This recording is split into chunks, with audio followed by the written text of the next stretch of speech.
এই মাটিতে আমি আশ্রয় দিয়েছি কাকে? ইব্রাহিমকে এবং লূতকে। ইব্রাহিম এবং লূতকে ওই মাটিতে আশ্রয় দিয়েছি যেখানে বরকত রেখেছি সারা পৃথিবীর মানুষের জন্য। আল্লাহ সুবহানাহু ওয়া তাআলা পবিত্র কোরআন মাজিদে বলেন, সুবহানাল্লাযী আসরা বিআবদিহি লাইলাম মিনাল মসজিদিল হারামি ইলাল মসজিদিল আকসা।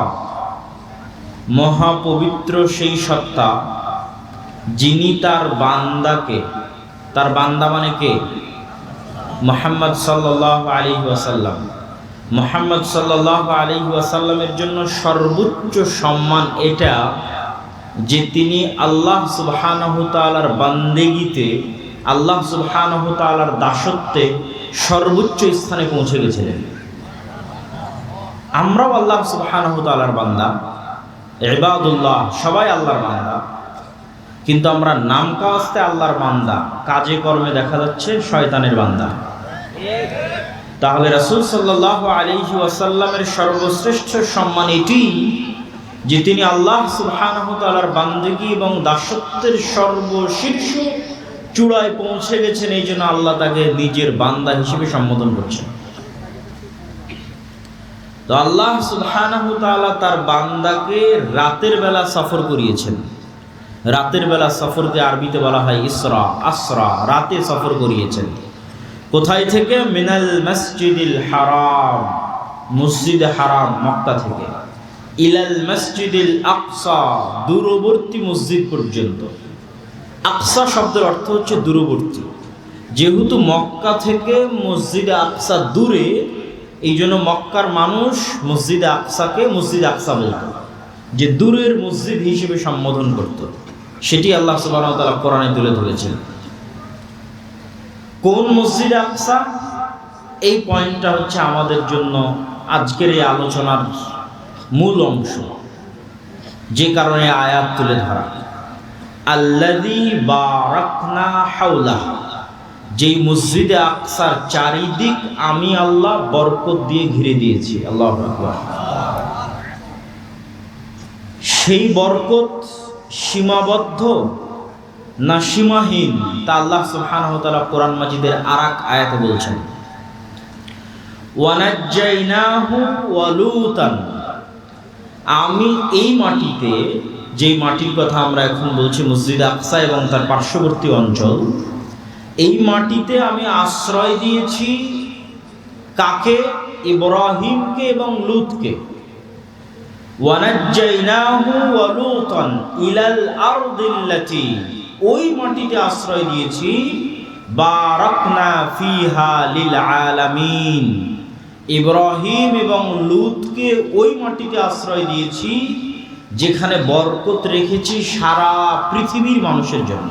আল্লাহু আকবার।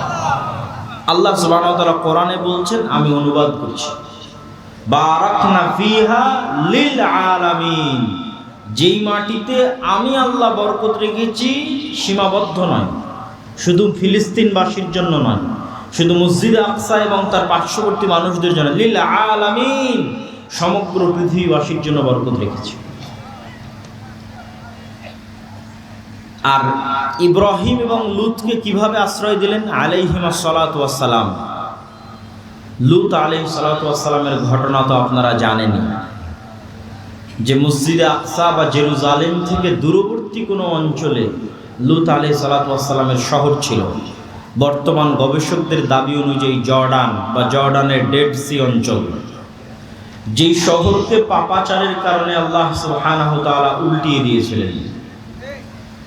আলিয়াহা সাফিলাহা, যার উঁচু স্থান নিচু করে দিয়েছেন এবং নিচুটা উঁচু করে দিয়েছেন, উল্টিয়ে দিয়েছেন, এবং তাদের উপর বৃষ্টি বর্ষণ হয়েছে, আগুনের অগ্নি বৃষ্টি বর্ষণ হয়েছে। তো এই ধ্বংসযজ্ঞ চালানোর পর লূত আলাইহিস সালাতু ওয়াস সালামকে আল্লাহ কোথায় আশ্রয় দিলেন? লূত আলাইহিস সালামকে যে আল্লাহ বাঁচালেন, তার সাথে থাকা ঈমানদারদের বাঁচালেন। তো আল্লাহ বলছেন, আমি তাদেরকে এই ধ্বংস থেকে বাঁচিয়ে এই পবিত্র ভূমিতে আশ্রয় দিয়েছি, যেটা মসজিদ আকসা এবং তার পার্শ্ববর্তী অঞ্চল। আর একজন কাকে আশ্রয় দিয়েছি? ওয়ানাজ্জাইনাহু, হায়ের মার্জে হচ্ছে ইব্রাহিম। ইব্রাহিম আলাইহিস সালাতু ওয়াস সালামকে আশ্রয় দিয়েছি। কিভাবে? ইব্রাহিম আলাইহিস সালাতু ওয়াস সালামের পিতৃস্থল হচ্ছে বর্তমান ইরাকের রাজধানী বাগদাদ থেকে অনতিদূরে, যেই বাগদাদকে আল্লাহ সুবহানাহু ওয়া তাআলা কোরআন মাজিদে বলেছেন বাবেল, ওয়া মা উনজিলা মিনাল মালাকাইনি, আল্লাহ দুইজন ফেরেশতা অবতীর্ণ করেছিলেন হারুত এবং মারুত নামে বিবাবেল, বাবেল নগরীতে অবতীর্ণ করেছিলেন। সেই বাবেলকেই আজকে বলা হয় বাগদাদ। এই বাগদাদ বা বাবেল নগরীর নিকটবর্তী কোন অঞ্চল হচ্ছে ইব্রাহিম আলাইহিস সালাতু ওয়াস সালামের পিতৃপুরুষের আবাসস্থল।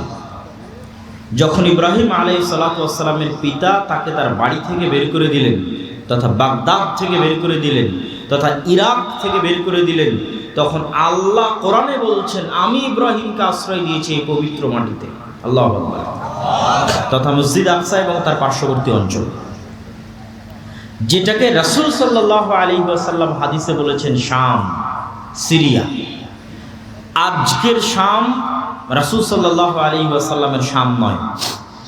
রাসূলুল্লাহ সাল্লাল্লাহু আলাইহি ওয়াসাল্লাম যতবার শাম বলবেন ততবার আজকের সিরিয়া, তার সাথে আজকের ফিলিস্তিন, আজকের লেবানন, আজকের জর্ডান, আজকের ইসরায়েল, এই 4-5টা সকল রাষ্ট্রগুলো রাসূল সাল্লাল্লাহু আলাইহি ওয়াসাল্লামের শামের অন্তর্ভুক্ত। একই এরিয়া, একই অঞ্চল, একই কালচার। ব্রিটিশরা ছোট্ট ছোট্ট টুকরা করে ভেঙে ভেঙে ভেঙে ভেঙে তার মধ্যে থেকে 1948 সালে মধ্যপ্রাচ্যের বিস্ফোরা ইসরায়েলকে তৈরি করেছে।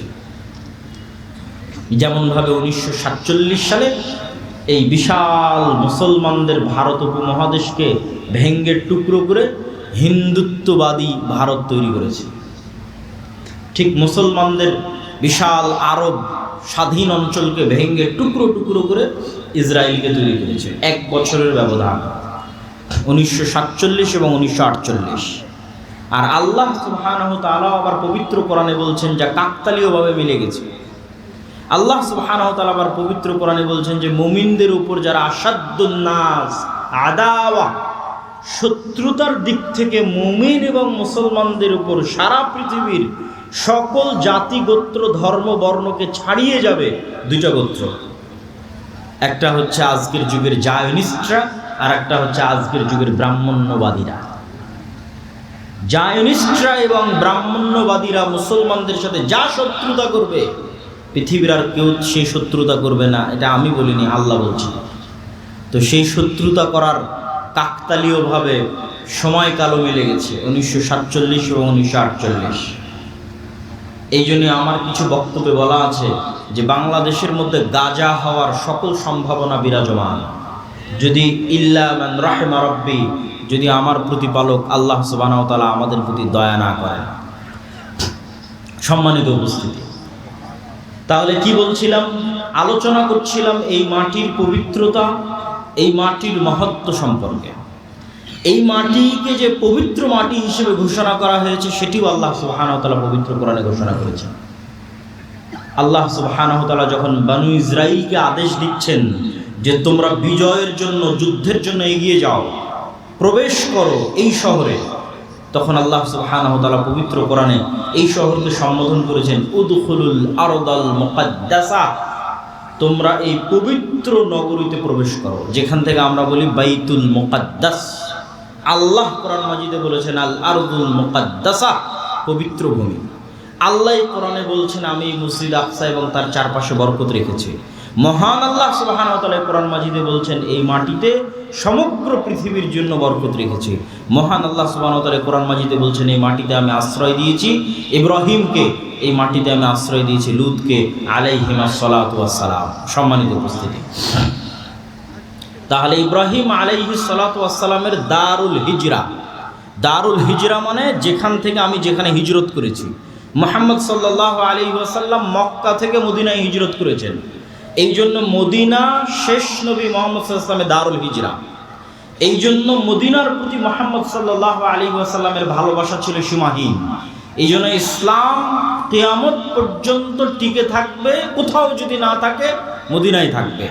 ঠিক মুহাম্মদ সাল্লাল্লাহু আলাইহি ওয়াসাল্লাম তার পিতা ইব্রাহিমের দারুল হিজরা, ইব্রাহিম আলাইহিস সালাতু ওয়াস সালামের দারুল হিজরা শাম সম্পর্কে হক যেমন মদিনায় থাকবে, হক তেমন শামে থাকবে, তার ভবিষ্যৎবাণী করতে গিয়ে রাসূলুল্লাহ সাল্লাল্লাহু আলাইহি সাল্লাম বলেন, আল্লাহুম্মা বারিক লানা ফি শামিনা, হে আল্লাহ আপনি আমার পিতা ইব্রাহিমের দারুল হিজরা সিরিয়াতে বরকত দান করুন।